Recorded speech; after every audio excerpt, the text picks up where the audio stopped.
তোমরা দেখতে পাচ্ছ যে হচ্ছে আমার বাবার হচ্ছে দেখো বাড়িঘর নেই, দেখো ভাঙাচোরা বাড়িঘর। তো একটা কথা বলি, আমার বাবার বাড়ি নেই তো আমাকে অনেকে কি সবাই আমাকে আজে বাজে কথা বলে। মানে আমার স্বামীর বাড়ি একটু ভালো বলে আমাকে অর্ধেক মানে 99% লোক আমাকে হিংসা করে। কেন হিংসা করে জানো? গরিব ঘরের মেয়ে, কেন সরকারি চাকরি করা ছেলে বিয়ে করেছে, কেন সে দোতলার উপরে থাকে, ভালো বাড়ি থাকে। আমার একটাই অপরাধ। তো ভগবানকে ডেকেছি, ভগবান আমি যেভাবে হোক আমি যেন জীবনে দাঁড়াতে পারি, আমি যেন আমার মা বাবাকে দেখতে পারি। ঠাকুর আমার দিকে একটু একটু করে মুখ তুলে তাকাচ্ছে। আমার ভগবান তোমরা আমার কাছে, কেননা তোমরা আমাকে হচ্ছে ভালোবাসা দিচ্ছ বলেই তো আমি আজকে 100কে কমপ্লিট করেছি।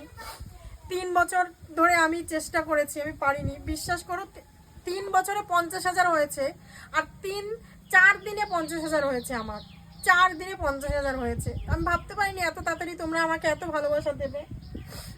তো যাই হোক, ভিডিও করি বলে আমাকে আমার পাড়ার দোকানে যাদের চরিত্রের ঠিক নেই, যারা বয়সকালে দুনিয়ার নোংরামো করে বেরিয়েছে, আমাকে তারা বলে বাজে বউ, বাজে মেয়ে ছেলে। কেননা আমি ব্লগ ভিডিও করি, বাজে নাচও করি না, তোমরা দেখেছো, বাজে ড্রেসও পরি না।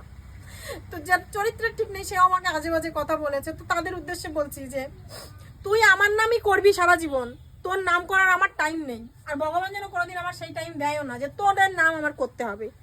তো চলো সেলিব্রেশন করি।